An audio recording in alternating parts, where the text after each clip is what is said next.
I'm standing barefoot on the porch while the snow piles up around my toes, the Christmas lights behind me blinking like they're mocking me.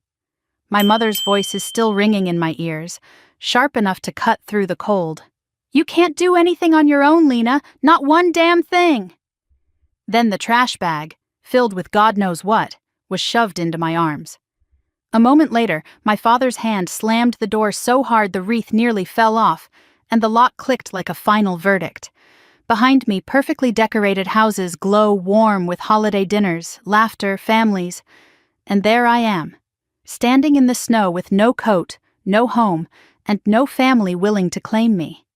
A few neighbors peek through their curtains, pretending they didn't just witness the Carringtons throw their daughter out like she's yesterday's garbage. My phone has no service. My bank app shows a humiliating balance of $182, and the winter wind slices through my thin sweater. For the first time in my life, I truly understand what it feels like to be unwanted. And that's when my hand brushes the inside of my coat pocket and hits something solid, cold, metallic. The old black card my grandfather gave me when I was 6. The one he said to use only when you have nowhere left to go. I finally managed to move my numb feet down the steps and toward my car. The snow makes my sandals slick. I almost fall twice.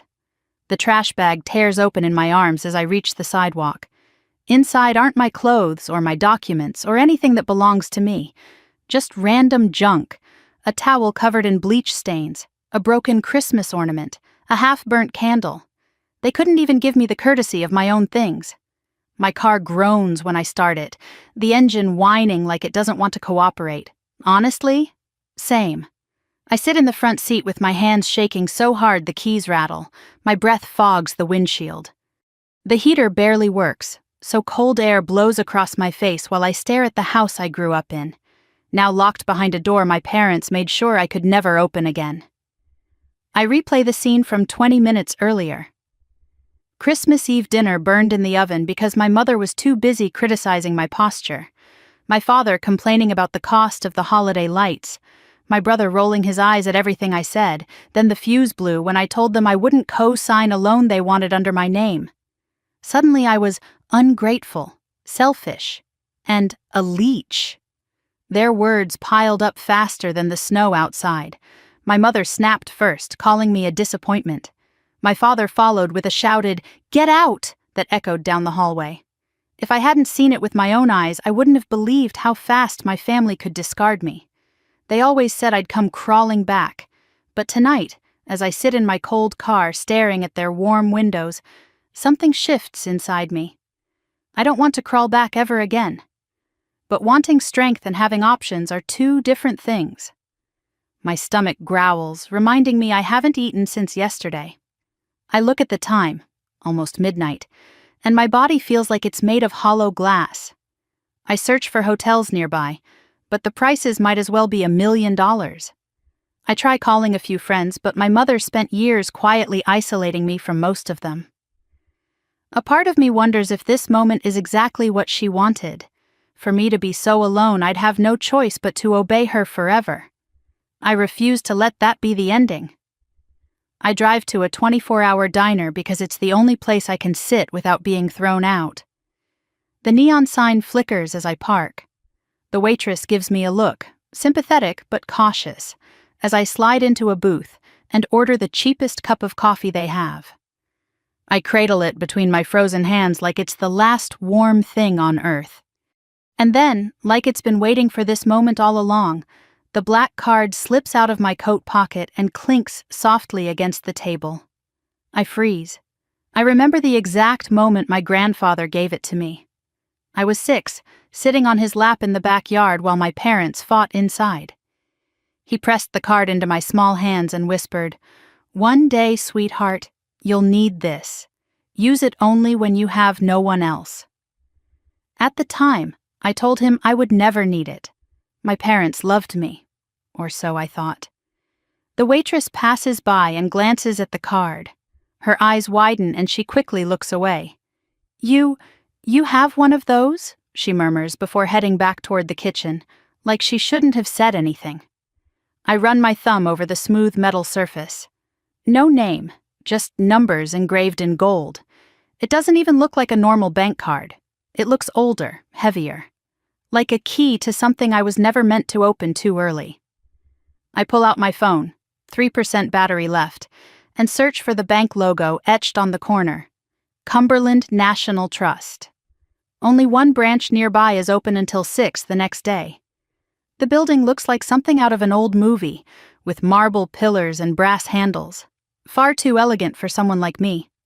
But the card came from Grandfather Henry, and if there was ever a moment I needed whatever he was trying to give me, it's now. My phone dies in my hand. Perfect. I sit there for 2 hours nursing the same coffee. The waitress refills it twice without charging me, probably out of pity. Or maybe she sees something in my face she recognizes. Someone trying desperately not to fall apart.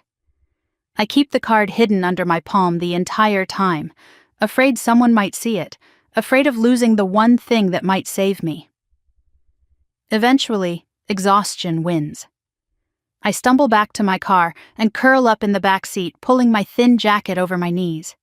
The windows fog as my breath turns white, the heater long since given up. My fingers go numb first, then my toes. Fear creeps in, the kind of fear only people with nowhere to sleep understand. I think of Grandfather Henry again, his warm hands, his quiet smile. The way he always looked at me like I mattered. Maybe he knew this day was coming. Maybe he tried to warn me in the only way he could. "Grandpa," I whisper into the cold darkness, "I hope you knew what you were doing."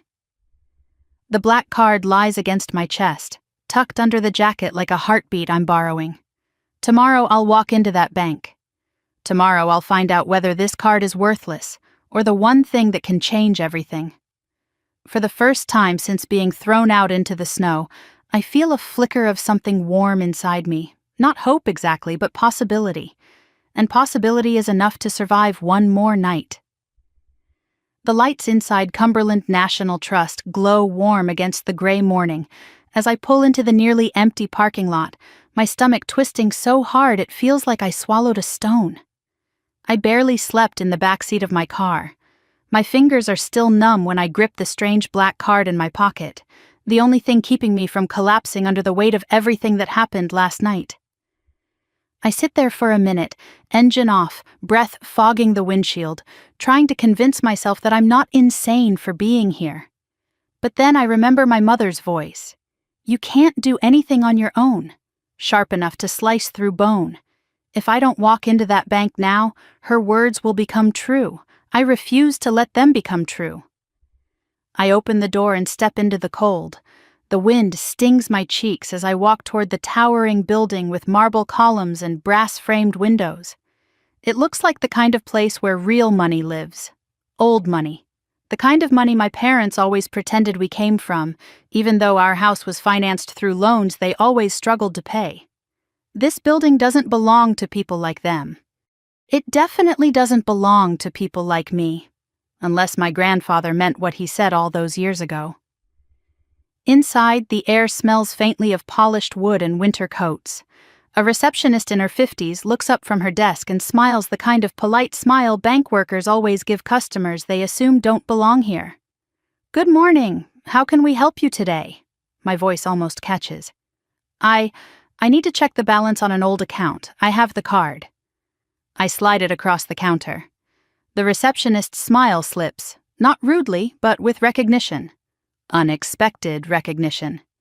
She turns the card over, examining it like it's a relic from another century. "I'll call a manager," she says quietly. A manager? For a balance check? My brain, fried from exhaustion and fear, immediately jumps to the worst conclusions. Maybe the account is closed. Maybe the card is worthless. Maybe I'm about to be escorted out for wasting their time. I sit in one of the leather chairs near the window, folding my freezing hands in my lap. A mother with a toddler walks past me, the child giggling as he tries to grab her scarf. A retired couple sits a few seats away, quietly reviewing a stack of papers.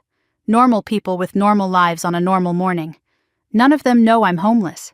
None of them know the reason I'm here is because my parents shoved me out the front door like unwanted mail. 5 minutes pass, then 10. Just when I'm about to convince myself to flee out of pure humiliation, a tall man in a charcoal suit appears in the doorway. He looks like he stepped out of a financial magazine. Sharp haircut, immaculate tie, expression controlled but not unfriendly. "Miss Carrington?" he says, hesitating only long enough to check my ID in his hand. "Yes," I manage. He nods. "I'm Elliot Hayes, the branch manager. Would you come with me? We need to discuss your account privately." My heart slams against my ribs. Privately, that word feels too big, too heavy. I force myself to stand and follow him down a hallway lined with framed photos of the bank's founders, stern men in old-fashioned suits staring down at me like I don't belong.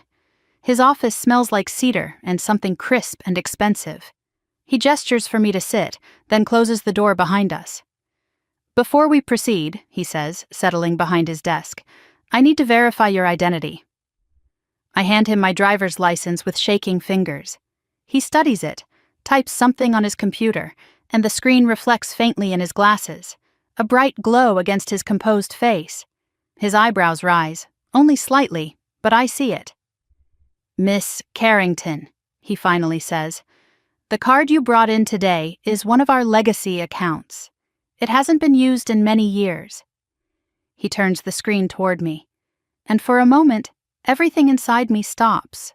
Rows of documents, dozens of linked files, account details that look nothing like a simple savings account, and at the top corner of the screen, something that doesn't make sense at all. "It's active?" I whisper. "Yes," Elliot says, "very active, and very well protected." I swallow hard. "Protected from whom?" He pauses. "From anyone but you." The words hit me like a punch.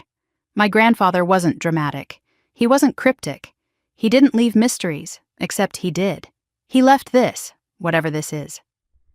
Elliot pulls up another file, an internal note dated 23 years ago.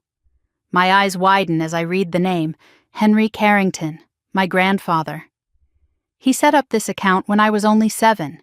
He wrote a directive. "Only accessible by my granddaughter, Lena, and only when she presents the physical legacy card." I feel dizzy. The room seems too small, too bright, too surreal. Elliot leans forward, his voice lowering slightly. "Miss Carrington, before I show you anything else, may I ask why you decided to use the card today?" I look down at my hands. They're trembling again, but I don't lean back or try to hide it.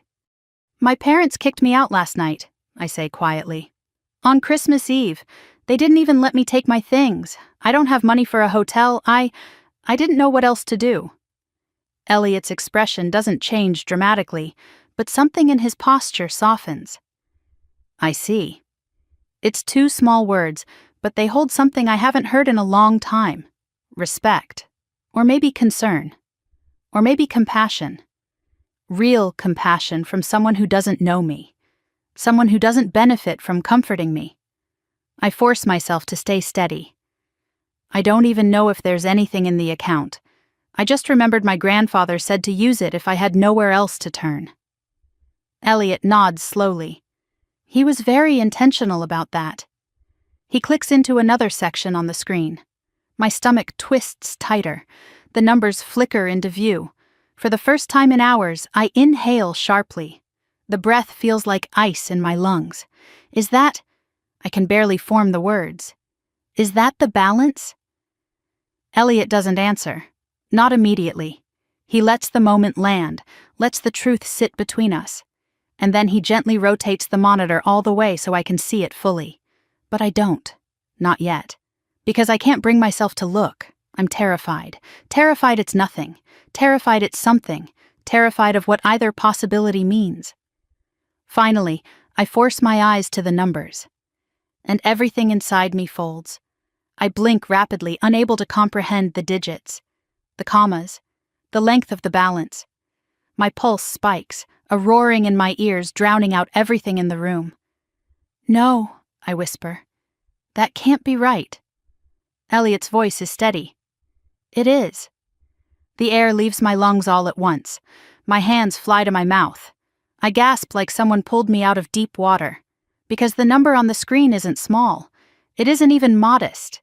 It isn't something I could explain away or rationalize. It's life-changing. It's unreal. It's impossible. I shake my head, breath hitching. My parents, they always said he had nothing. They said he lived off Social Security. They said he couldn't help me even if he wanted to. Elliot folds his hands. Your parents were not given access to this account. Ever. Your grandfather's instructions were explicit. My throat burns. My vision blurs. For years, I believed my grandfather forgot about me. For years, I believed my parents' narrative, that he didn't care, that he was confused, that he didn't love me. But he did. He loved me enough to prepare for the day they would cast me out. I press a trembling hand over my heart. I can feel it pounding, frantic and furious. I don't understand, I whisper. Why me? Why did he do all this for me? Elliot slowly opens a drawer and places a sealed red folder on the desk between us. Because he wanted you to know the truth, he says softly. All of it. I stare at the folder. My grandfather's handwriting covers the top. For Lena. When you are finally free. My chest tightens. Elliot meets my eyes. Miss Carrington, I think you should read this. And with that sentence, my entire life tilts on its axis. Elliot turns the screen toward me slowly, as if he knows the numbers on it might break something open inside me. At first, the rows of digits don't register. My brain tries to make sense of them, but I've never seen numbers that long outside of corporate scandals or tech company valuations on the news. My breath stalls. My pulse skids sideways. For a moment, I genuinely think the monitor must be showing someone else's information. Someone important. Someone powerful. Someone who isn't me. But then Elliot speaks, his voice low and almost reverent. Miss Carrington, this is your account. My heart lurches so hard it hurts. I blink at the screen again. $63.8 million. My hands grip the armrests of the leather chair so tightly my knuckles turn white. The world feels like it's tilting, as if the floor underneath us isn't marble but ice about to crack.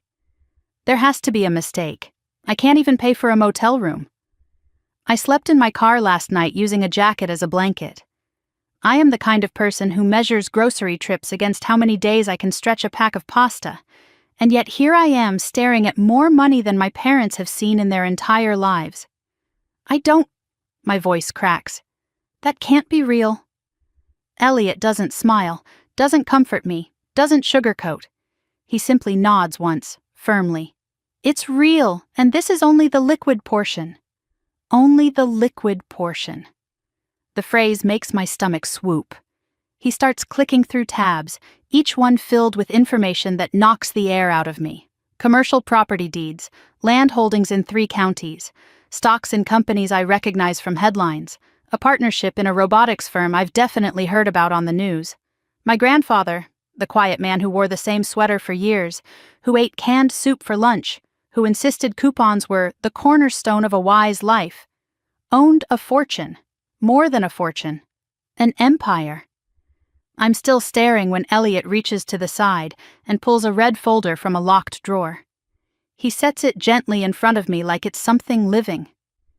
This contains the files your grandfather asked us to keep sealed, until you came in with the legacy card. Legacy? That word hits me in the chest. My hands tremble as I open the folder.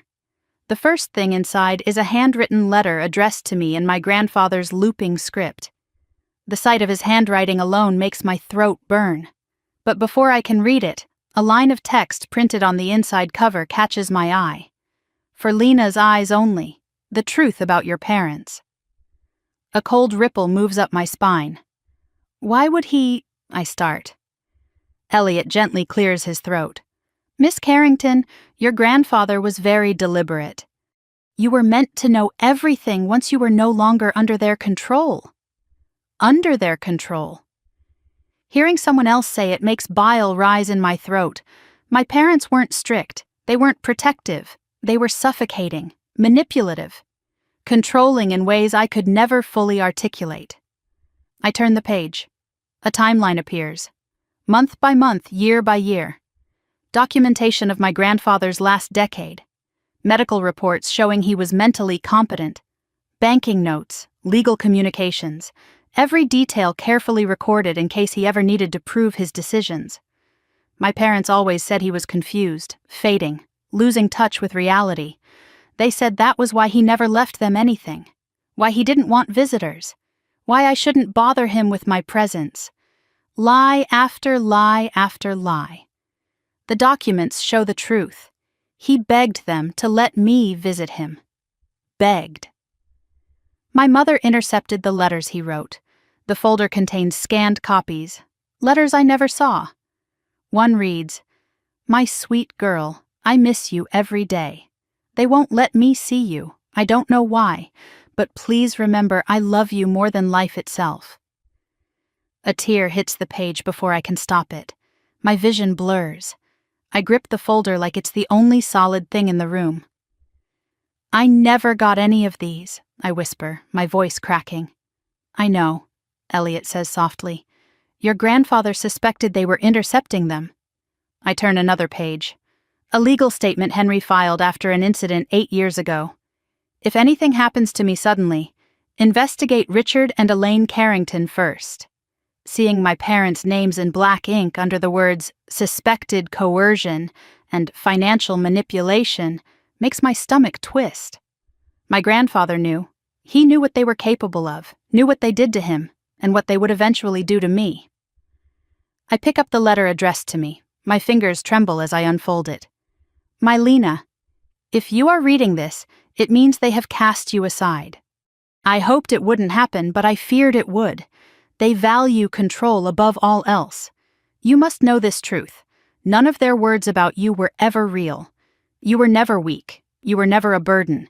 You were the best part of this family. Everything I built because I knew you would one day need freedom. Take this chance, my dear girl. Use it to live the life they never allowed you to dream of.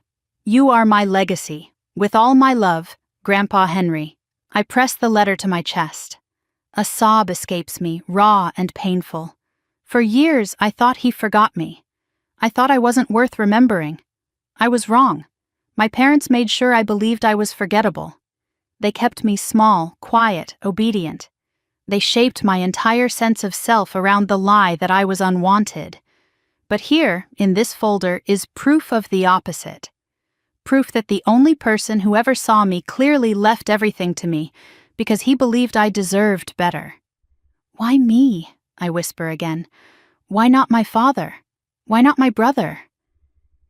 Elliot looks at me with a level of sympathy that feels almost parental. "Because he trusted you. Because he saw their intentions long before you could. And because you were the only person who cared for him without wanting anything in return." I swallow hard. Memories flood me. Sitting in my grandfather's garden while he told me stories, while my parents dismissed him as old-fashioned or irrelevant. I never understood why he always looked at me with such sadness, such knowing. Now I do. I turn another page, more evidence, more lies unraveled, more truth revealed. My father tried to gain power of attorney over Henry when he was hospitalized once. The doctor refused to sign the competency declaration. My mother pressured Henry to invest in family plans involving Michael's failed business. And when Henry refused, they cut ties. Not because they cared for his health, but because they were furious he wouldn't hand them control. My breath shakes as I close the file. What happens now?" I ask. Elliot folds his hands. "Now, Miss Carrington, you decide what you want. But before anything else, there is one final document your grandfather left. It requires your authorization to access it." He places a small biometric scanner on the desk beside an encrypted drive. "This contains the full truth about your family," he says quietly. "And instructions from your grandfather for your future." Instructions. My heartbeat pounds. The room feels too still. "Are you ready?" he asks. Am I? My parents threw me out like trash. They made sure I had nothing. No money, no clothes, no home, no self-worth. And yet the man they dismissed as senile and worthless built an empire and left every piece of it to me. I don't know if I'm ready, but I know I have to be. I place my thumb on the scanner. The light turns green. The encrypted drive begins to unlock, loading files line by line. Elliot watches the screen, his expression tightening. "There's something else," he murmurs, almost to himself. "Something your grandfather didn't want anyone to find until now." The final file loads. Elliot exhales, turns the monitor toward me and says, "Miss Carrington, you need to see this." The encrypted files load line by line, the cursor blinking like a pulse on a heart monitor, steady and unhurried, while my own heartbeat pounds loud enough to drown out the quiet hum of Elliot's office. I try to breathe normally, but it feels like every breath hitched in my chest. When the screen finally stops flickering, Elliot angles the monitor toward me. "Miss Carrington," he says softly, "your grandfather wanted you to see this if he ever feared your parents would harm you, financially, emotionally, or otherwise." The first file opens automatically. A title stretches across the top in bold letters, "For Lena's Eyes Only, a complete record of your parents' actions." My stomach knots. I set my hands in my lap so they don't visibly shake, but I don't think it helps. I click the first entry. A timeline appears. 10 years of dates. 10 years of carefully documented reports, emails, transcripts, and notarized statements. Every entry written or signed by my grandfather.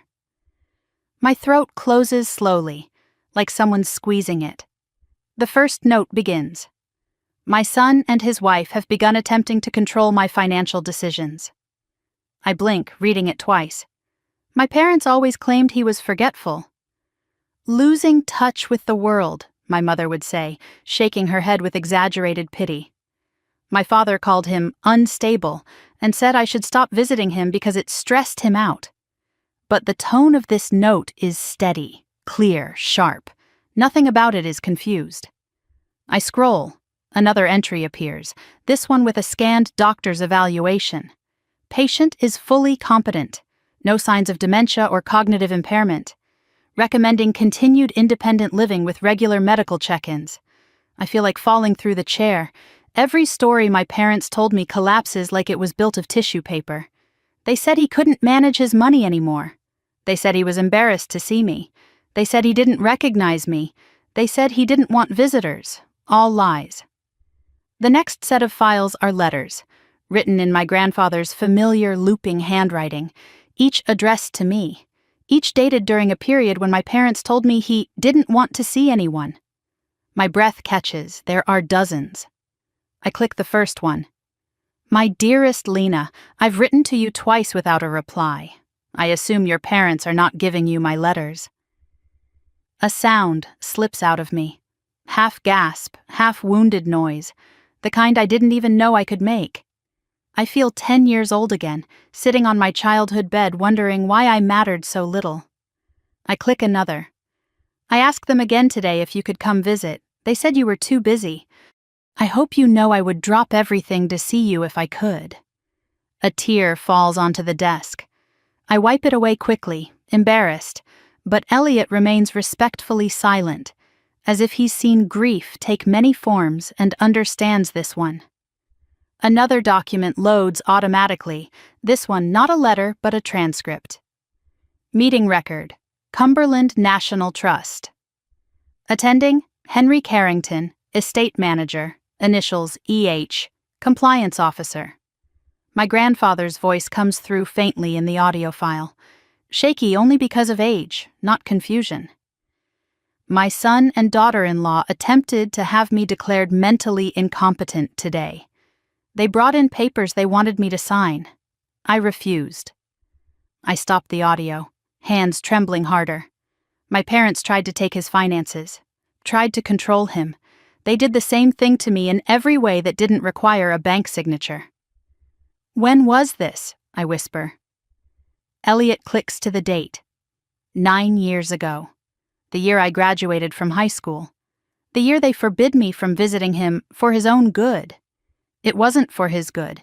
It was because he stood between them and access to his money. I scroll again. More documents, more proof. A physician's note. Adult children appear motivated by financial gain, not concern for the patient's well-being. Recommend legal barriers be reinforced. My pulse is so loud it thuds in my ears. Elliot shifts slightly in his chair. Your grandfather was very clear that you were the only person he trusted. I swallow hard. Why didn't he tell me any of this? Why didn't he warn me? He tried, Elliot says gently. Your parents cut off all channels of communication. I close my eyes. They didn't just isolate him. They isolated me from him, from the one person who truly loved me. I turn to the next section, labeled Attempted Financial Takeover, Incident Record. Inside are scanned copies of bank statements, legal notices, and a formal report filed by my grandfather. They tried to gain full control of his assets by claiming he was unfit. They demanded the bank release his accounts to them. They even tried to move money into a family-managed trust, with themselves listed as primary beneficiaries. My stomach churns as I read the note my grandfather added beneath the report. Protect Lena from them if anything happens to me. The words burn. I keep scrolling. Another cluster of documents reveals how my parents began portraying him as unstable to their friends, neighbors, the community, poisoning the reputation of the one person who saw straight through them. Emails between my mother and father appear, ones I was never meant to see. Sentences jump out at me like venom. He needs to give us control or he'll waste everything on nonsense.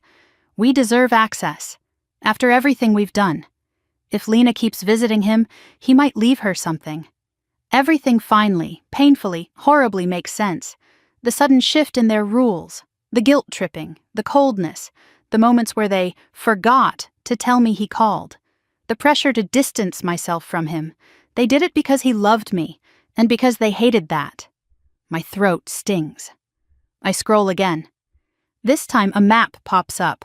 An aerial view with red markings, circles, hand-drawn arrows. Beside it, a typed label, properties to be transferred to Lena under protective trust. There are 10 markers. 10.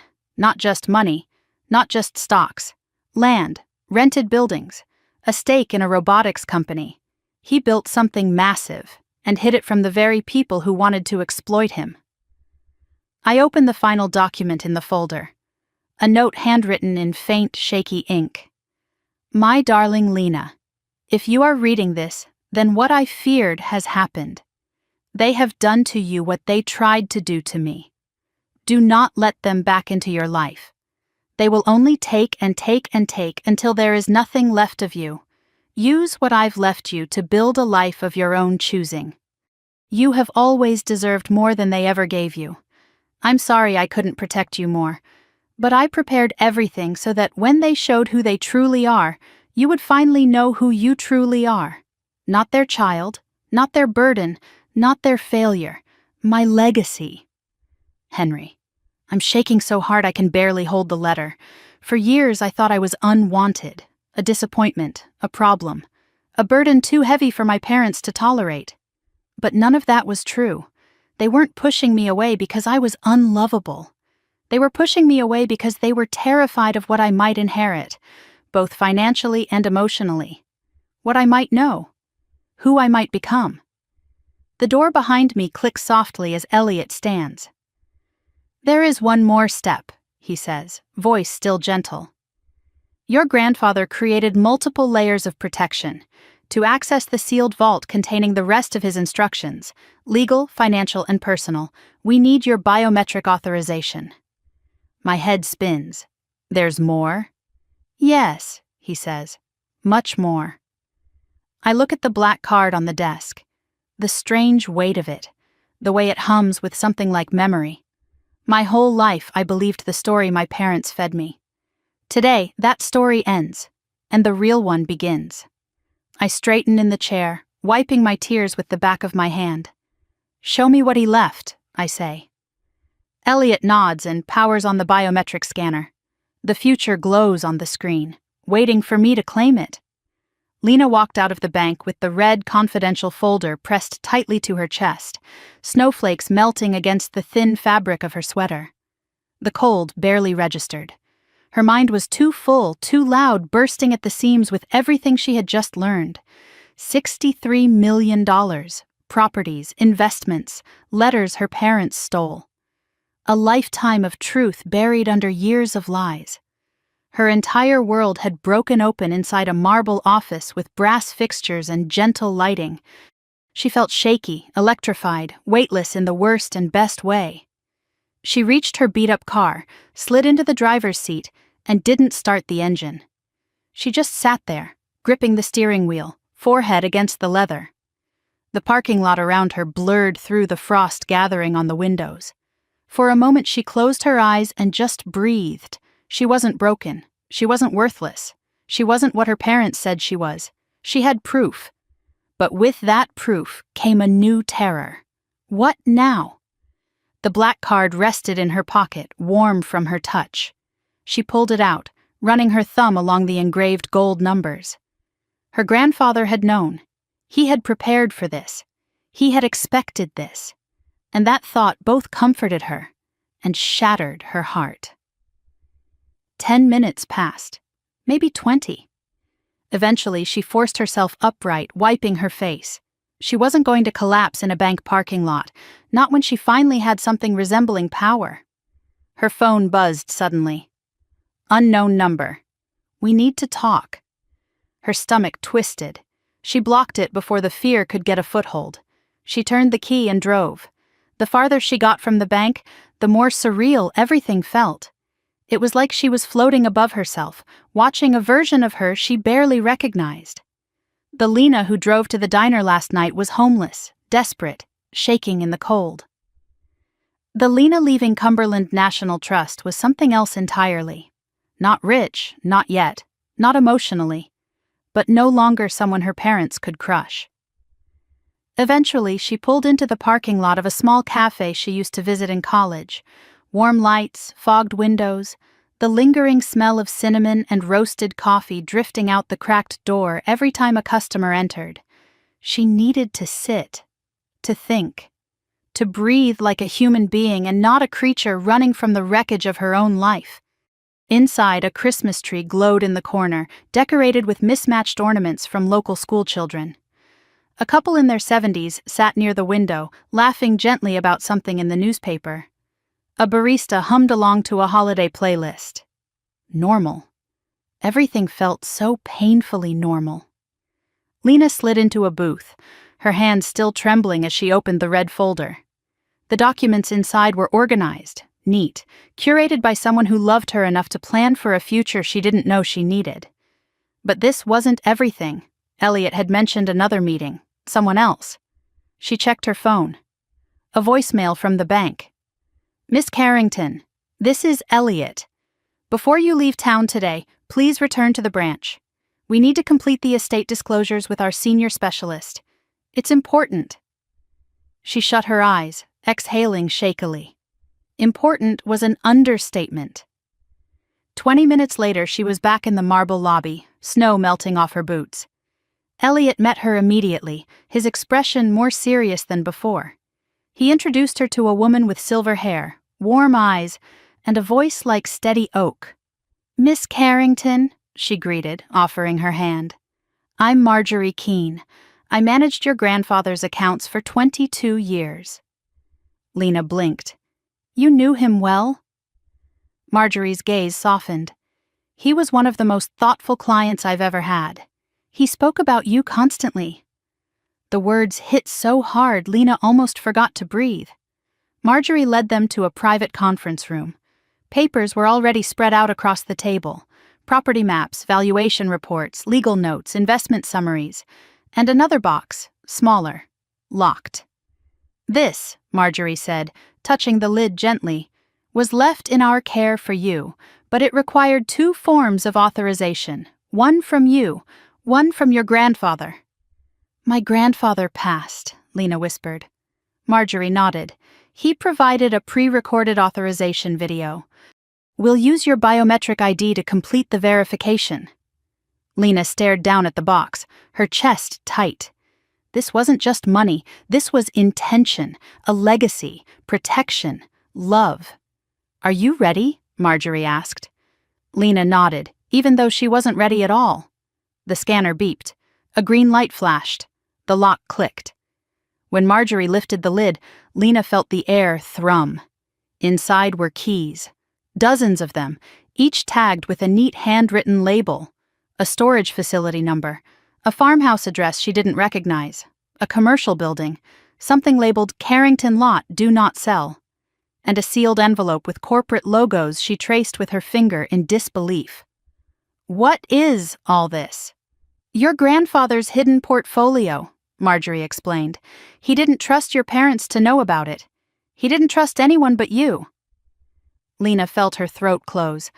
"But they always said he was broke. They always told me he'd mismanaged everything." Marjorie sighed softly. "Your parents tried to take control of his estate a decade ago. When they failed, they turned to misinformation." Misinformation, a polite word for lies. Lena reached into the box, pulling out an envelope labeled Atlas Robotics Partnership. She blinked at it. "I've heard of this company," she whispered. "It's worth several billion now," Marjorie said. "Your grandfather was one of the original private investors. He saved them from bankruptcy in the late 80s. The room tilted. "He never sold any shares?" "No, he left the entire stake to you." Lena had no words. None. Her grandfather wasn't just financially secure, he was brilliant, strategic, quietly powerful in ways her parents never understood. "We estimate your total holdings exceed what you saw on the initial screen," Marjorie continued carefully, "by a significant margin." "How significant?" Lena whispered. Elliot's voice lowered. 8 figures, possibly 9, depending on asset liquidation." A laugh slipped out of her. Not a happy one. A startled, broken, stunned sound. "My parents threw me out with a bag of trash." Neither banker responded. They didn't need to. Lena pressed her palms to her face, breathing through the tremors in her chest. Her parents' last words still echoed in her skull. Useless, weak, worth nothing.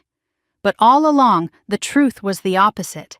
Her grandfather had believed she was worth everything. When she lowered her hands, Marjorie pulled out one more document, thin, delicate, important.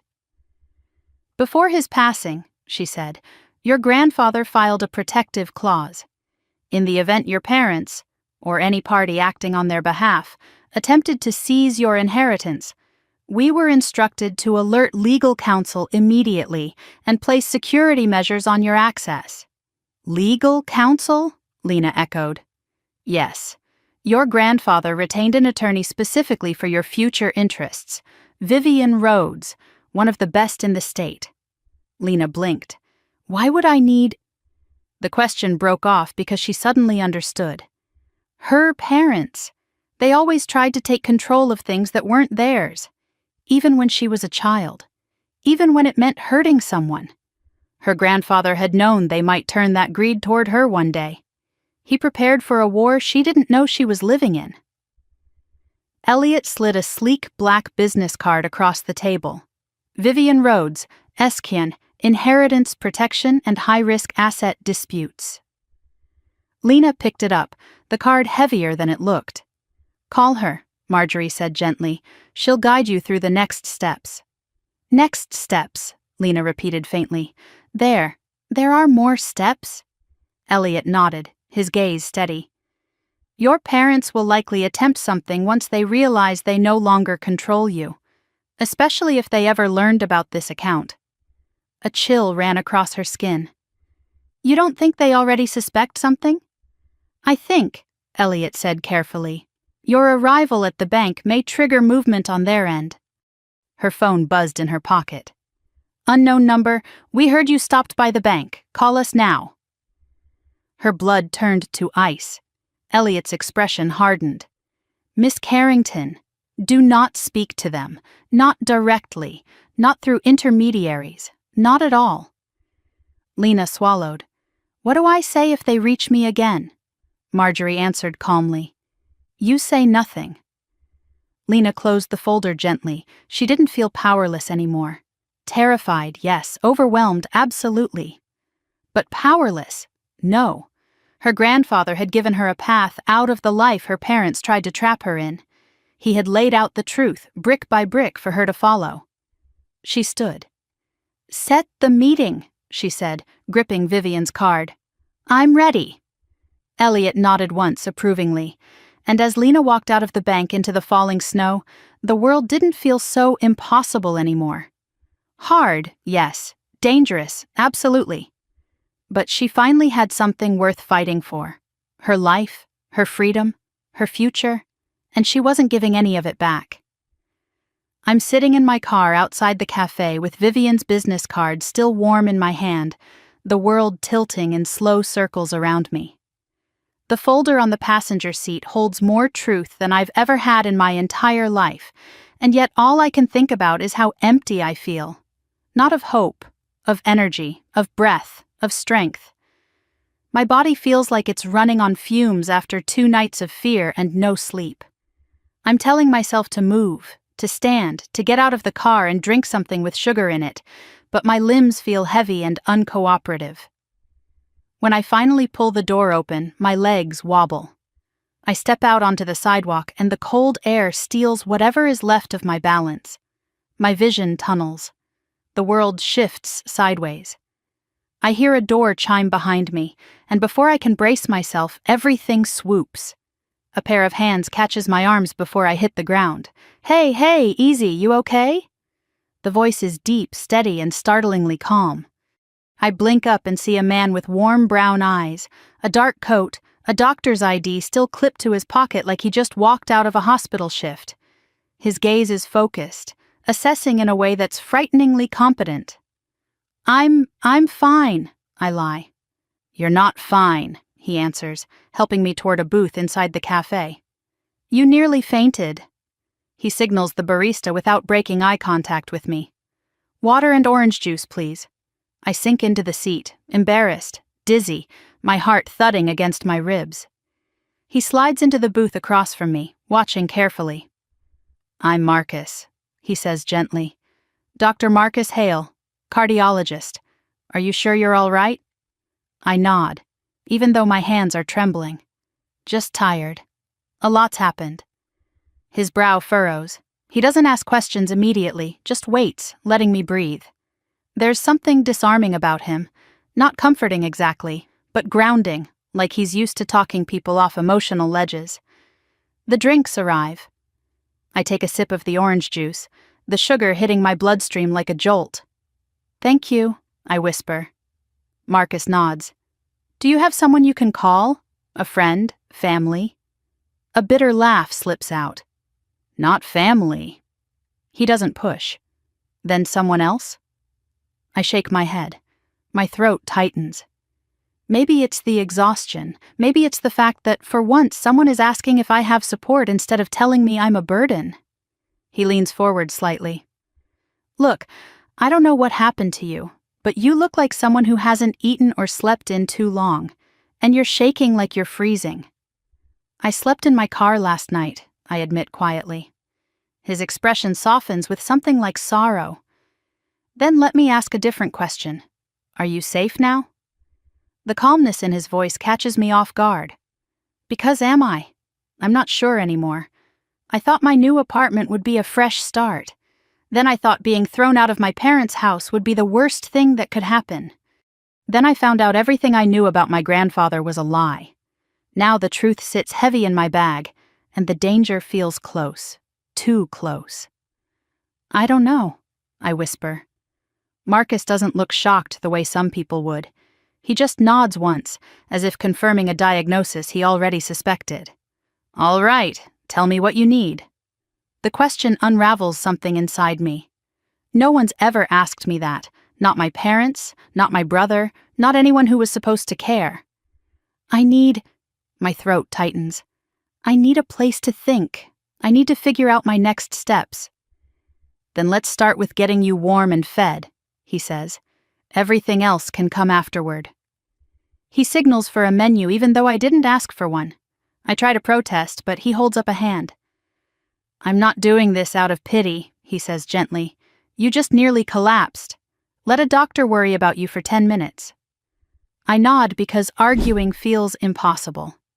As I sip the orange juice, Marcus studies me with the kind of quiet attention that feels more like a blanket than an interrogation. You look like someone who's carrying too much by yourself, he murmurs. I swallow hard. My parents kicked me out, last night. His face shifts, anger flickering briefly before he reins it back. I'm sorry, he says softly. No one deserves that.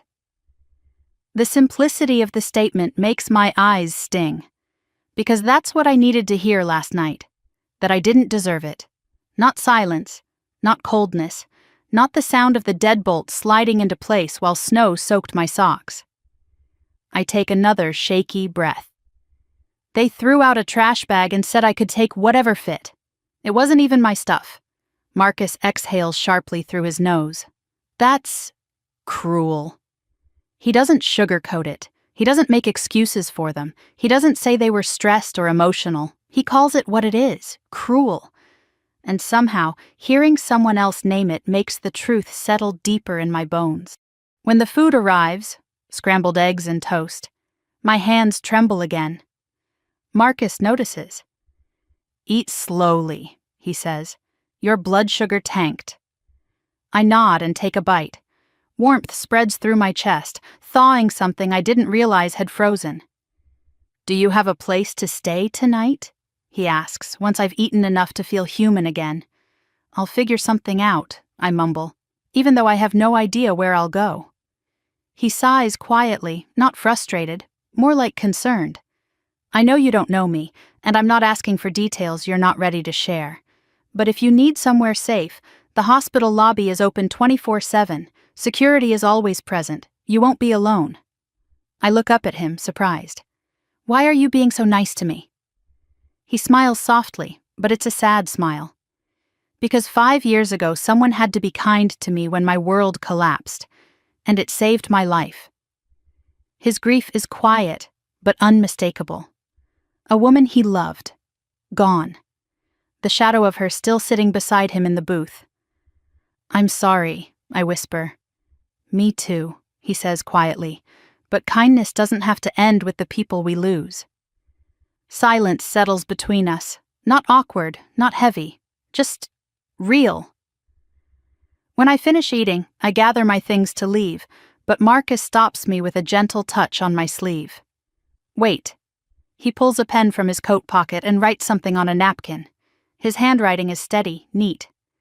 If anything happens, if you feel unsafe, or dizzy again, or just need someone to check in, call me. No pressure, no expectations. I stare at the napkin. His name and number look unreal. I don't want to drag anyone into my mess, I whisper. He stands as I do, adjusting his coat. Lena, sometimes life throws us into storms we didn't ask for. Letting someone stand next to you isn't dragging them in. It's surviving. My throat tightens again. I slip the napkin into my pocket next to my grandfather's black card. Thank you, I breathe. He holds the door open for me. Take care of yourself, and please, be careful. I nod and step into the cold. Snowflakes swirl around me as I walk back to my car. The warmth of the cafe fades behind me, but something else remains, a steadiness I didn't have before. When I reach the driver's seat, my phone buzzes again. A voicemail from Vivian Rhodes. My legal appointment is set for tomorrow. Urgent, she said. Come early. In the back seat, I see the red folder. The truth about my parents, my grandfather, my inheritance, my life. For the first time in years, I feel the faintest spark of strength inside me. I'm not alone anymore, maybe for the first time ever, and that changes everything. The first thing I see when I wake up is the glowing notification on my dead phone screen. 5 missed calls, 3 voicemails, 2 emails from addresses I don't recognize. For one blissful second, I forget everything. My parents, the court paperwork Vivian prepared, the truth about the inheritance, but then the dread slides down my spine like ice water. I turn the phone back on. The messages load slowly. Unknown email. You stole something that belongs to us. Call immediately. Unknown email number 2. We know what your grandfather left you. You can't hide from your own family. My breath catches. My palms grow slick. They know. Somehow they know. I forward everything to Vivian with shaking fingers. She replies almost instantly. Block all unknown contacts. Do not respond. This is escalation. I stare at the phone, bile rising in my throat. They aren't asking if I'm safe. They aren't shocked I'm homeless. They aren't apologizing. They're demanding, accusing, threatening. My parents didn't lose a daughter. They lost control. My hands shake as I throw on clothes and grab the folder from the floor. Every step feels unsteady, like I'm walking into a storm I barely understand. Before leaving the hotel room, my phone buzzes again. Unknown number. You will regret not cooperating.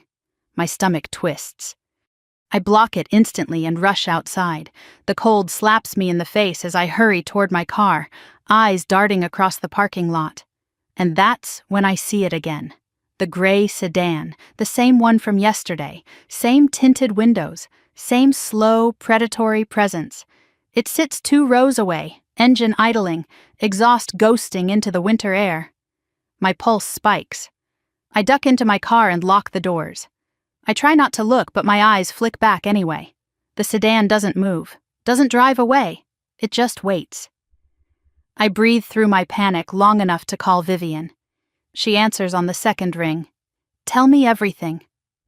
I describe the calls, the emails, the car. Your parents hired someone, she says flatly. That's a private investigator. He's tailing you. Document everything. We can use it in court. I grip the steering wheel tighter. Why would they send someone after me? Because they're desperate, Vivian replies. They wanted control of your grandfather's estate for years. Now they know you're beyond their reach. I whisper, what do I do? You meet me at the office, she says. Today. Bring everything. I pull out of the parking lot and try to swallow my fear, but my chest won't loosen. Every turn, I check the rearview mirror. Every time I slow down, the sedan slows too. My hands shake so violently I almost miss my exit. My phone buzzes again. Marcus. Hey, you okay?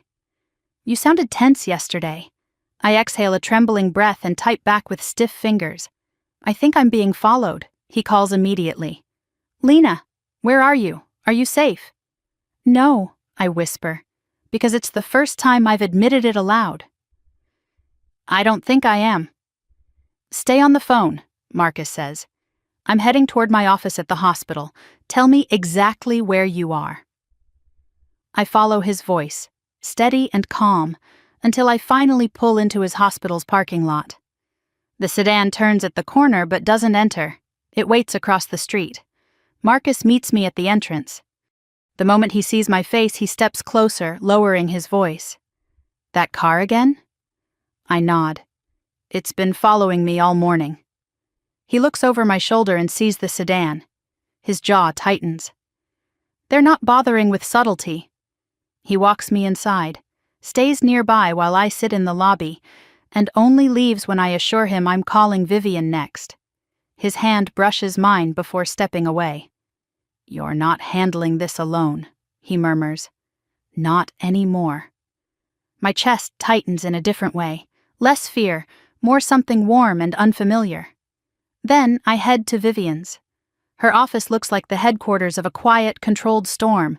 Glass walls, polished steel, precise movements. Vivian greets me with a steady expression, but the second she sees the screenshots, a spark ignites behind her eyes. This is harassment, she says. This is stalking. This is intimidation. We're responding aggressively. She lays out a plan like a general drawing battle lines, restraining orders, cease and desist letters, criminal complaints. She calls a security consultant who arrives 10 minutes later and reviews the photos of the sedan. Professional, he says, not some amateur. He's reporting back to someone. My parents. Of course it's them. Next, Vivian opens a thick binder she's been preparing since yesterday. This morning, she says, your parents filed an emergency petition with the court. My stomach drops. What kind of petition? They're trying to claim you are mentally unstable and unfit to control assets. The world tilts. What? I choke out. They're saying I'm... Vivian taps the page. Predictable tactic. They're attempting to build a narrative. I stare at the words on the page, my name next to phrases like delusional tendencies and emotional instability and concerns for her decision-making. A cold shiver runs down my spine. My entire life, I whisper. They said those things to me. Exactly, Vivian replies. They groomed you to believe it so they could weaponize it now. My eyes burn. Every memory with them suddenly feels sharper, clearer, more sinister. Vivian places a hand over mine, firm but gentle. We will destroy this petition. I nod, even though my throat is tight. We go over documents, messages, evidence, every lie they told, every threat they made. Vivian gathers everything into a binder labeled L. Carrington, abuse file. It's time you see your life clearly, she says. No more fog. Her confidence is a buoy in a sea of panic. The meeting ends with instructions. Stay in public places, document everything, avoid being alone at night. As I leave her office, the sky is darkening, the early winter sunset casting long shadows across the street. My breath fogs in the cold air. I pull my coat tighter around me. Halfway to my car, I see movement to my right, the gray sedan, parked at the corner, engine running, lights off, watching. I freeze, panic skittering through my veins. Before fear can swallow me, a voice calls out, "Lena!" I jump, turning toward the sound. Marcus stands across the sidewalk, coat half-zipped, keys in his hand. "I thought I'd swing by and check," he says softly. "You didn't answer my last text." The relief is so immediate and overwhelming, my knees nearly buckle. Marcus follows my gaze, sees the sedan, and steps closer, his expression darkening. "That's him," I whisper. "The one following me." Marcus doesn't hesitate. He pulls out his phone and snaps a photo. Then he moves in front of me, protective, shoulders rigid. "You are not touching her," he says under his breath. Not loud enough for the driver, but loud enough for me to hear, to feel safe. The sedan finally pulls away, melting into traffic like a ghost. I sag against my car door, heart hammering wildly. Marcus puts a steady hand on my shoulder. "You need backup. And you have it. Whatever this is, you're not facing it alone." I swallow hard, fighting tears. "Why?" I whisper. "Why are you doing this for me?" He studies me with quiet intensity. "Because you deserve someone in your corner, and because I care." The words break something open inside me, something brittle, fragile, long abandoned. I nod, unable to speak. He gives my shoulder a gentle squeeze before stepping back. "Go home," he says softly. "Lock your doors. Text me when you're inside. If anything feels off, you call me, immediately." I promise I will. But when I get back to my hotel room, there's a package at my door. No return address, no label, just a plain brown box. My stomach churns. I pick it up with 2 fingers like it might explode. Inside, there's no object, just a single sheet of paper. You can't hide. We'll get back what belongs to us. My hands tremble so hard I almost drop it. I text the photo to Vivian. Her response is immediate. "He's escalating. We're filing for an emergency restraining order tomorrow morning. Lock your door. Do not open anything else." I sit on the edge of the bed, breathing in short, sharp bursts, the note crumpled in my fist. For the first time, I understand something terrifying. My parents aren't going to stop, but neither am I. Not anymore. The judge's gavel hits the bench with a sharp crack that echoes through the courtroom, and suddenly every molecule of air feels too thick to breathe. I grip the edge of the table so tightly my fingers ache. Vivian stands beside me, calm and terrifying in her navy suit, her presence radiating the kind of controlled power my parents never imagined I'd have on my side. Across the aisle, my mother adjusts her pearl necklace with a trembling hand while my father stares at me like I'm a stain he can scrub off the family name. They look smaller than I remember, desperate, cornered, and still somehow arrogant enough to think they can win. "All parties are present," the judge says. His voice is clipped, like he's already annoyed. This is the emergency hearing concerning the petition filed by Richard and Elaine Carrington regarding the mental fitness of their daughter, Lena Carrington. My father sits straighter, smoothing his tie. My mother puts on her trembling lip, ready to weaponize tears. I brace myself. Their attorney, a thin, sharp-featured woman who looks like she eats broken rules for breakfast, steps forward first. "Your Honor, we are here today out of deep concern for our daughter. She has displayed increasingly erratic behavior, made impulsive financial decisions, and—" "That's a lie," I whisper, but Vivian touches my arm lightly. "Wait." "And has recently gained access to funds set up by her grandfather while in an emotionally unstable condition," the attorney continues. "We fear she is being manipulated by outside influences and is not mentally capable of managing such assets." My mother dabs at her eyes delicately. Fake. All of it. Vivian stands, her movements precise. "Your Honor, we are prepared to respond to all allegations, including evidence of stalking, harassment, and financial manipulation committed by the petitioners." The judge's gaze sharpens. "Proceed." Vivian begins with a stack of documents. First, medical reports from Mr. Henry Carrington's physicians, confirming he was fully competent when he established the legacy trust for my client. She hands them to the bailiff. My parents stiffen. "And next," Vivian continues, "security footage from Cumberland National Trust from 9 years ago, showing the petitioners attempting to coerce an elderly man into signing over control of his estate." My father jerks upright. My mother gasps softly. Their attorney tries to object, but the judge silences her with a raised hand. The footage plays on the courtroom monitor. There's my father, face twisted with frustration, pointing at a stack of papers. My mother hovering behind him, her lips thin with anger. And my grandfather, calm but unyielding, refusing to sign anything. The courtroom is dead silent. Vivian continues. "We also have email correspondence from the petitioners to various third parties attempting to frame Mr. Carrington as mentally incompetent. These emails contain statements such as, and I quote, 'He's old. Who's going to believe him?' My father's jaw clenches. My mother's face turns pale. And finally, Vivian says, pulling out a printed transcript, we have the letters Mr. Carrington wrote to my client, letters her parents intercepted and concealed. She reads one aloud. My grandfather's voice on paper feels like a hand on my heart. My sweet girl, I miss you. They won't let you visit. I am so sorry. Please remember I love you. I cover my mouth with my hand. The judge's expression softens almost imperceptibly. Then Vivian deals the blow that breaks everything open.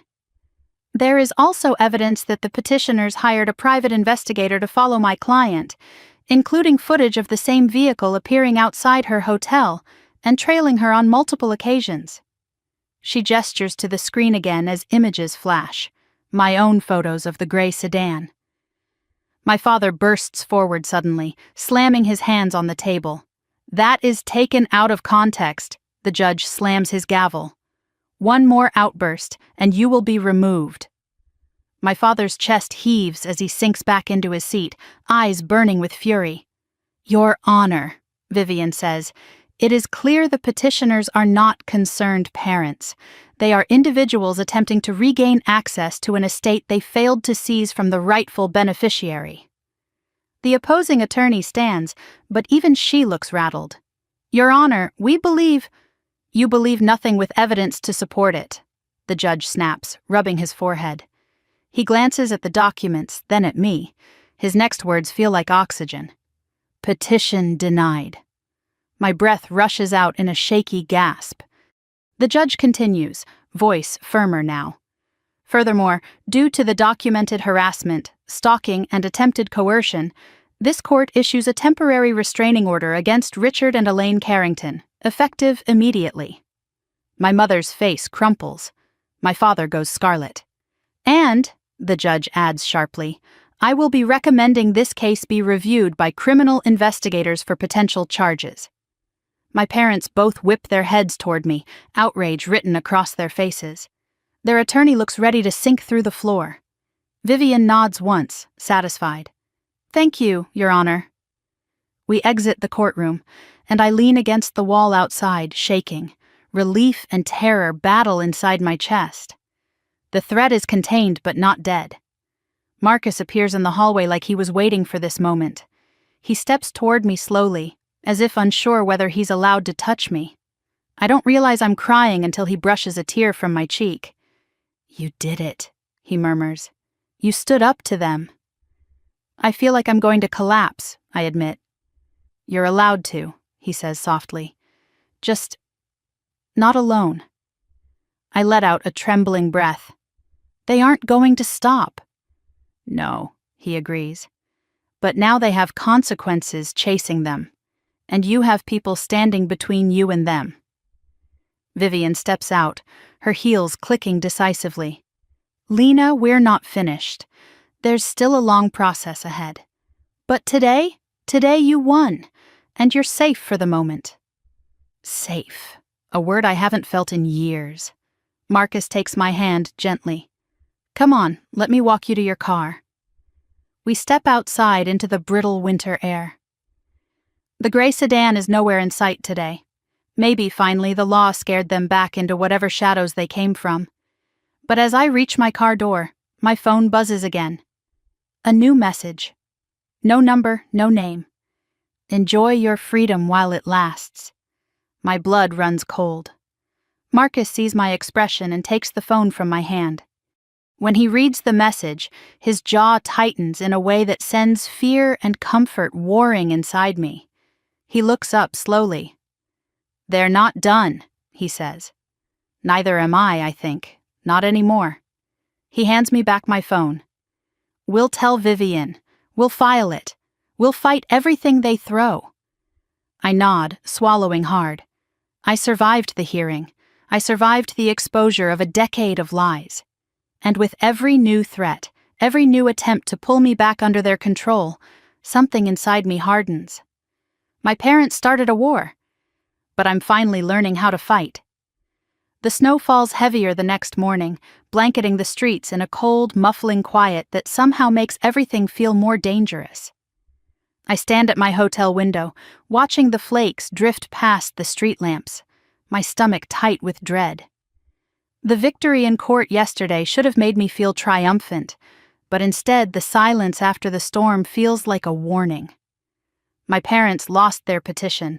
They were exposed, cornered, and people like them only lash out harder when they're backed against a wall. My phone buzzes with a text from Vivian. Police found evidence the PI tampered with your mail. Meeting at my office at 10. Don't come alone. Stay visible. I stare at those words longer than I should. Don't come alone. It shouldn't make me emotional, but it does. Someone is thinking about my safety.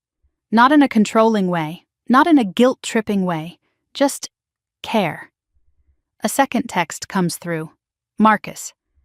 Good morning. Are you up? How are you feeling? I can drive you to Vivian's if you want. I exhale slowly, my chest loosening. I type back before I can overthink it. Yes, please. By 9:30, he's knocking gently on my hotel door. When I open it, he takes one look at me and frowns. You didn't sleep again, he says softly. Hard to sleep when someone may be trying to break into my life. He doesn't hesitate. He lifts his hand and squeezes my shoulder. Let's go. The drive to Vivian's office is quiet at first. The world outside is cold and untouched. But inside the car, the warm air and faint scent of his cedar cologne make the anxiety recede just enough for me to speak. Did you ever feel trapped? I ask. Like something was happening to your life and no matter what you did, it kept getting worse? Marcus watches the icy road, his jaw tightening. Every day for months after Laura died. Your wife, I whisper. My fiancé, he corrects gently. She was sick for a long time. I spent so many nights thinking I was losing more than just her. I felt like I was losing myself. I watch him closely. He's not saying this to draw attention or sympathy. He's offering honesty, connection, a bridge. I'm sorry, I say quietly. He nods, eyes never leaving the road. It broke me, but I survived. You will too. The words settle in my chest like warm stones. Vivian's office is buzzing when we arrive, phones ringing, papers stacking, assistants rushing purposefully. Something shifted overnight, something big. Vivian opens the door before we can knock. Good, you're both here, come in. She looks more intense than usual, which is saying something. I sit while Marcus stands nearby, leaning against the bookshelf like my unspoken protector. Vivian wastes no time. The private investigator your parents hired? He was arrested this morning. I blink. Arrested? For trespassing, tampering with personal mail, attempted coercion, and tracking your vehicle without consent. I stare at her, stunned. He confessed to everything, she continues, and he gave names. Your parents paid him in cash from a separate account to avoid a paper trail. My stomach flips.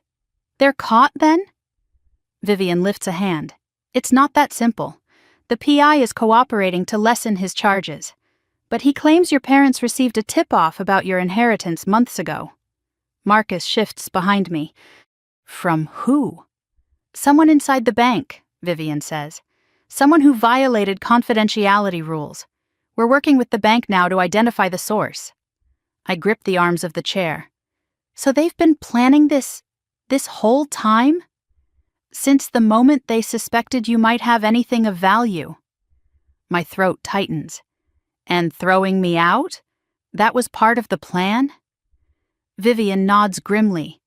They needed you vulnerable. They needed to control the narrative. If you appeared unstable or homeless, they could argue you were unfit to handle assets. It was all strategic.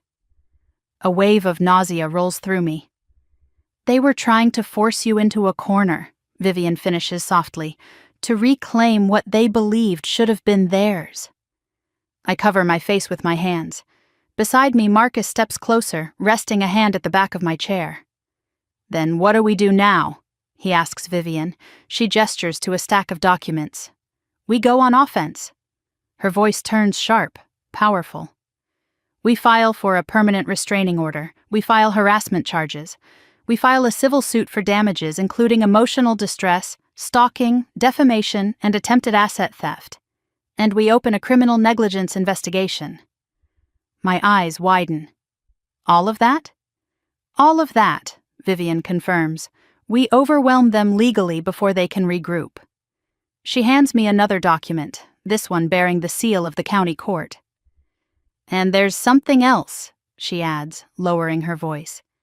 The judge from yesterday has expedited your petition for emergency protection under the Family Harassment and Abuse Act. He saw the PI's arrest report. I swallow hard. What does that mean? It means the court believes you're in danger, she says, and they're acting fast to shield you. I nod slowly. It feels surreal to be protected by systems I always believed would fail me. Then, an unexpected question slips from my mouth. Will they go to jail? Vivian's expression turns steel hard. If the investigation continues this direction, yes.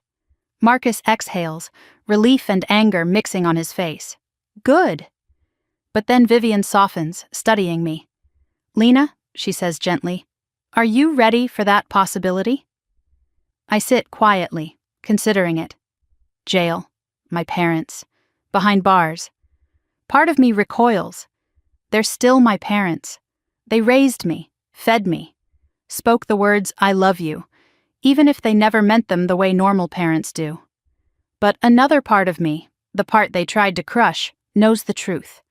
If I don't stop them, They'll never stop me. Yes, I whisper. I'm ready. Vivian nods and stands. Good, then we move forward. Inside the office, everything feels strong, actionable, controlled. Outside, the storm is still waiting. Hours later, when Marcus drives me back to my hotel, the wind howls against the windshield. I feel drained, hollowed out, but strangely steadier. Vivian has a plan. The judge believes me. The PI confessed. And Marcus, he's becoming a constant I didn't know I needed.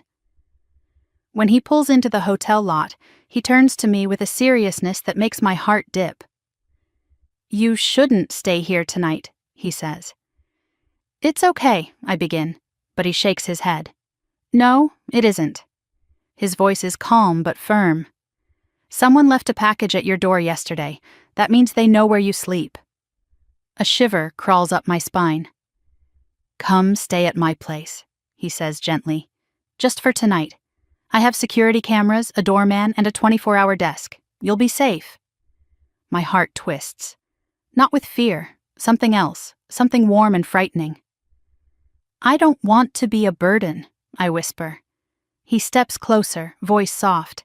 Lena, you're not a burden. You're someone I care about. Deeply.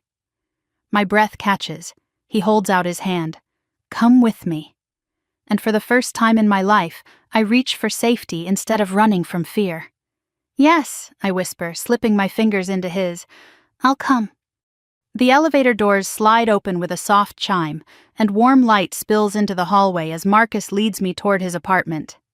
My body feels heavy with exhaustion, nerves, and the lingering adrenaline of the last 48 hours.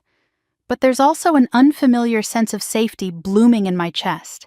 His hand is still wrapped around mine. Not tight, not possessive, just steady, like he's anchoring me to the moment so I don't drift back into fear. His apartment is on the top floor of a modern building overlooking the river.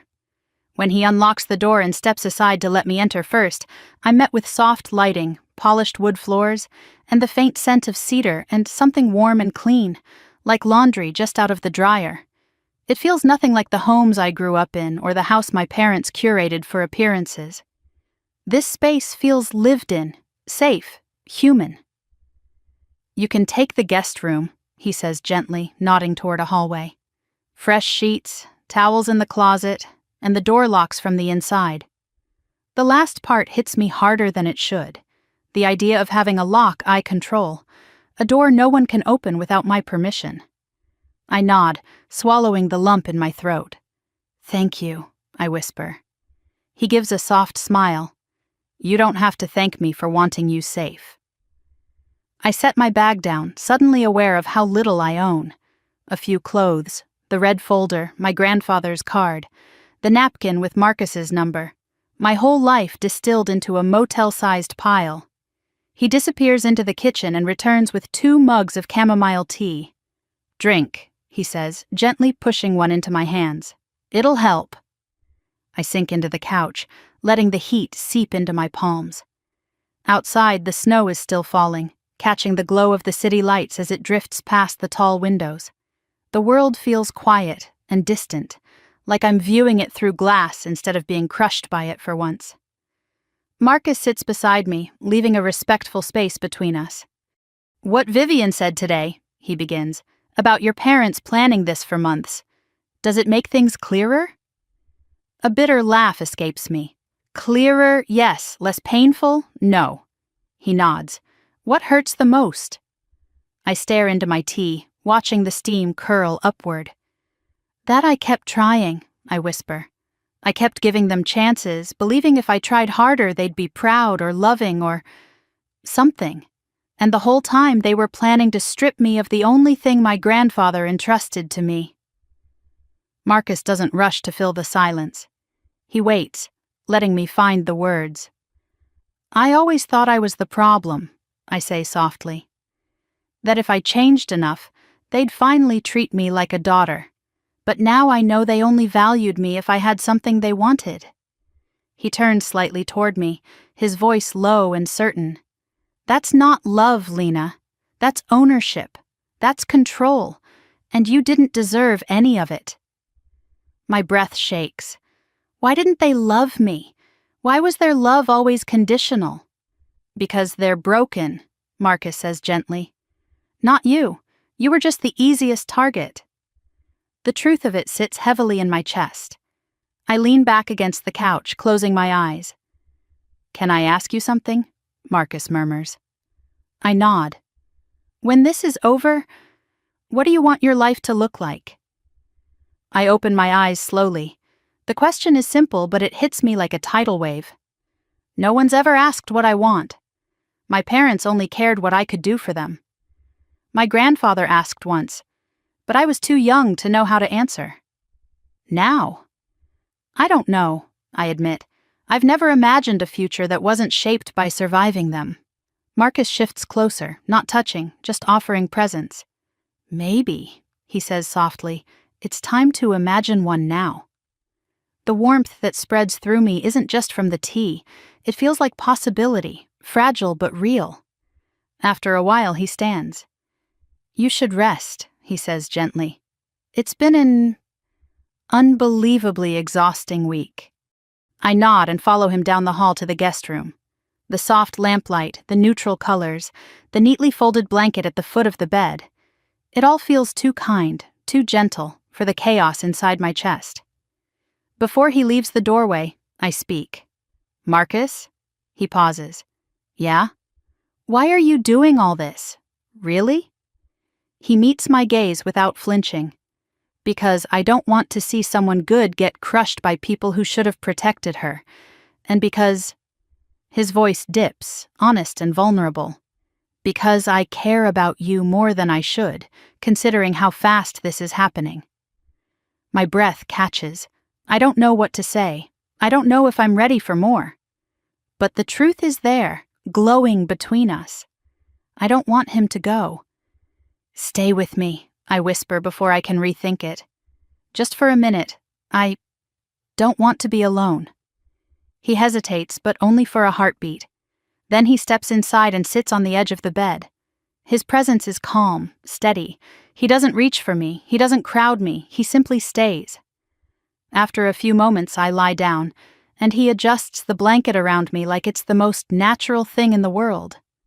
You're safe, he murmurs. Sleep. For the first time in nights, I do. I wake hours later, disoriented and blinking at the soft morning light filtering through the curtains. Marcus is gone from the room, but I can hear faint clinking from the kitchen. The smell of coffee drifts through the air. I stretch, feeling strangely rested, until my phone buzzes. A message. From my mother. It's only 4 words. You've made a mistake. My stomach rolls. I forward it to Vivian instantly. Her reply comes within seconds. We need to meet today. Something just changed. My pulse quickens. I step out into the hallway where Marcus is pouring coffee into 2 mugs. He looks up and smiles softly. Morning, sleep okay? But his smile fades the second he sees my face. What happened? I hand him the phone and he reads the message slowly. His jaw tightens. They're shifting to a new tactic, he says quietly. That's a warning. I nod, swallowing hard. I don't know what they're planning, I whisper, but I can feel it. He sets the mug down and steps closer, his voice steady. Then we'll face it together. And for the first time in my life, the word together doesn't feel like a trap. It feels like hope. The conference room at Vivian's office is already buzzing when Marcus and I arrive. But the moment Vivian sees us step inside, she shuts the door and lowers her voice to a tone that raises every hair on my arms. Your parents made their next move. My pulse jumps. What did they do now? Vivian spreads a series of documents across the table. Printouts, screenshots, legal forms. The atmosphere feels heavier today, darker. Like the storm that's been building for weeks is finally starting to crack open. They filed a petition with family court claiming you exploited a vulnerable elder, she says calmly. Too calmly. I grab the back of a chair to steady myself. What? They're accusing you of manipulating your grandfather for financial gain, she continues, claiming you coerced him into leaving you the estate. That's insane, I breathe. I didn't even know he had an estate. Yes, Vivian cuts in, but truth doesn't matter to them. Control does. And this strategy is designed to muddy the waters and trigger an investigation. Marcus steps closer to me, bracing my back with a supportive hand. They're trying to weaponize the system again. Vivian nods. This is their most aggressive move yet, and the most dangerous. My head spins. How is this even possible?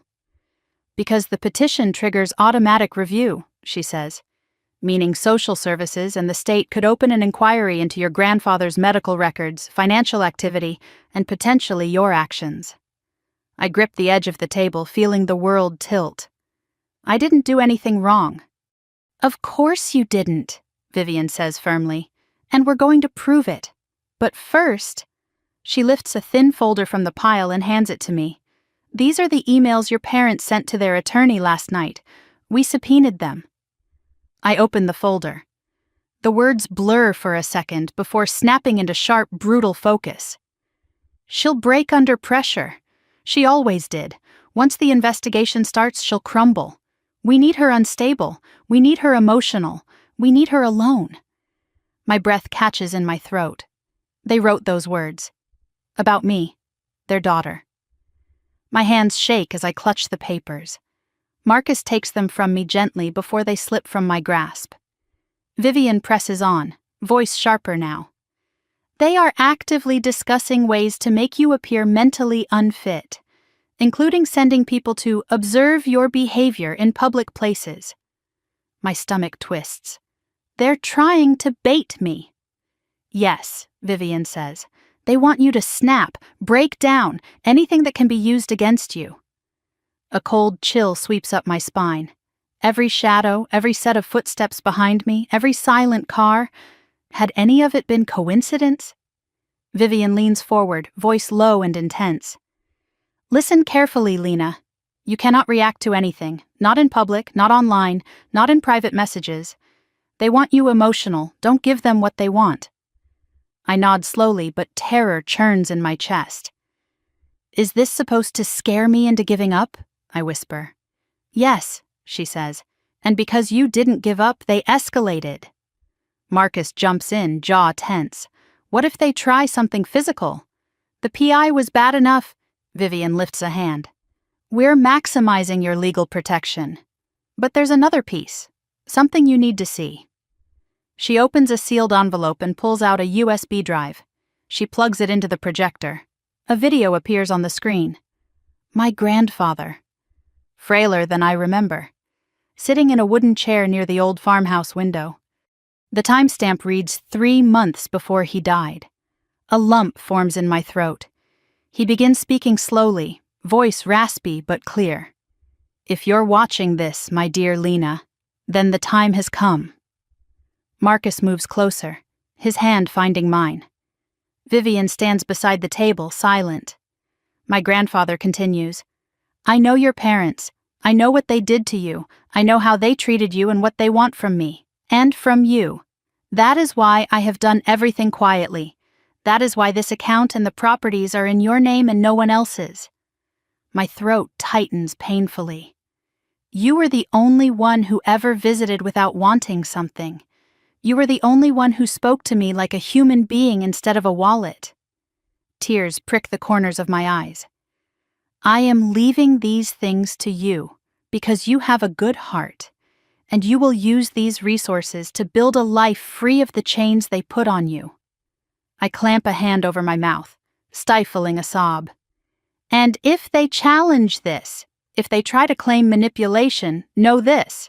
I kept all records, all signatures, all medical evaluations proving my competency. The bank has everything. Vivian nods grimly. My grandfather gives a weak but warm smile. I love you, girl. Do not let them crush you anymore. The video ends. The silence that follows is suffocating. Then something inside me cracks. Not with fear this time, but with something fierce and rising. I wipe my face, breathing shakily, and look up at Vivian. They can't win. Not after everything he did to protect me. Not after what they've done. Vivian nods in approval. Good. Because it's time you start fighting with the same strategy he used, quietly, methodically, and with truth. Marcus squeezes my hand, his voice low. I'm with you, every step of this. I look at him, really look at him. The steady strength, the worry, the way he's shown up without question. Something moves in my chest I've been too afraid to acknowledge. Thank you, I whisper. Meeting adjourned, Vivian walks us to the elevator. You'll need increased escort, she says. Don't go anywhere alone, not even a grocery store, and keep your phone on at all times. Escort, I echo. She nods. Security detail. The court will approve temporary protection until we finish this. The elevator doors slide open and Marcus steps inside with me. As they close, I suddenly feel the urge to ask something I've never asked anyone before. Marcus, I say quietly, if this gets worse, if it gets dangerous, will you still stay? He breathes in sharply, like the question hits harder than expected. Then he lifts my hand and presses a gentle kiss to my knuckles. I'm not going anywhere. The elevator hums downward, and for the first time, despite the fear, despite the chaos, I feel something powerful blooming inside me. Not defeat, not doubt, resolve. I'm going to finish what my grandfather started. I'm going to take my life back, and my parents will never control me again. Snow was falling again the morning everything finally shifted. I watched it from Marcus's kitchen window, the city washed in white, quiet in a way that almost felt unreal after weeks of chaos. For the first time in what felt like forever, my shoulders weren't knotted in fear. My phone wasn't buzzing with threats. No dark cars idled outside. The world was still. But the stillness wasn't fragile anymore. It felt earned. Marcus moved around the kitchen behind me, barefoot, half awake, making coffee like he'd been doing it beside me for years. His presence no longer startled me. It settled me. Each small gesture, reaching past me for a mug, brushing a hand against my back, kissing the top of my head as he passed, felt like a quiet reminder that I wasn't alone. Not anymore. Vivian had emailed last night with the final update. The case was closed. The fraud investigation into my parents was complete. And charges, real serious charges, were moving forward. I wasn't required to testify. Their emails, messages, and the PI's confession were more than enough. My parents were no longer lurking shadows in my life. They were legal consequences waiting to happen. And I was free. A knock came at the door. Marcus looked up, surprised. "That'll be the security detail," he murmured. "Vivian said they'd stop by this morning." For once, I didn't tense. I didn't check the peephole 3 times. I didn't feel hunted. The security officer standing outside the door introduced himself, gave us the court's final documents, and left. No drama, no threat, just closure delivered in a manila envelope. I sat at the table, fingers trembling only slightly as I opened it. Permanent restraining order, full control of my grandfather's estate, official confirmation that I had been the victim, not the perpetrator of manipulation. And one more thing, a letter, from the court-appointed financial evaluator. I opened it and blinked. They had audited everything. The accounts, the recordings, the documents my grandfather left behind. And they'd discovered more investments, more assets, more property my parents didn't even know existed because my grandfather had hidden them too well. I let out a strangled laugh. Marcus looked up. "Good news?" "He left me more than we thought," I whispered. "A lot more." He pulled out the chair next to me. "Then maybe it's time you decide how to use it."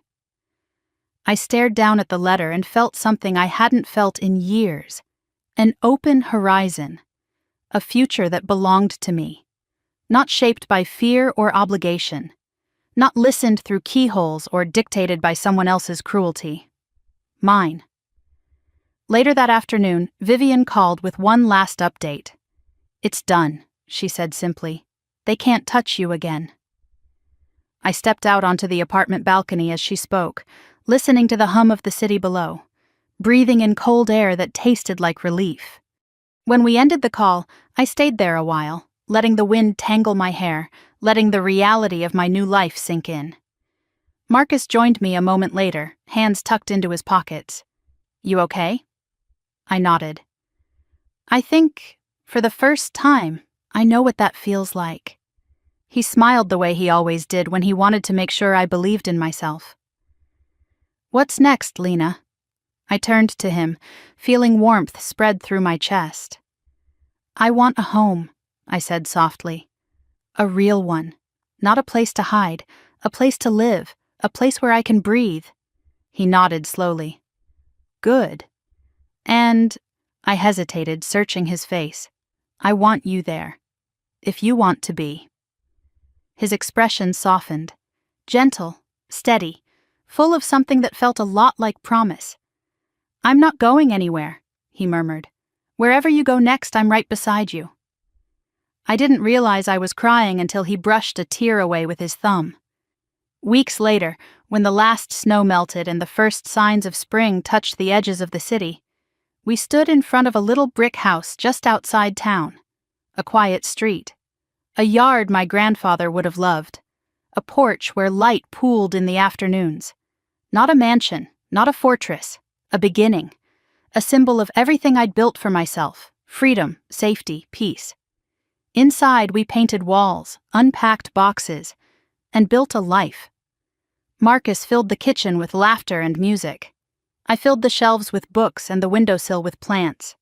The security system was state-of-the-art, not because I lived in fear, but because I finally valued myself enough to protect my future.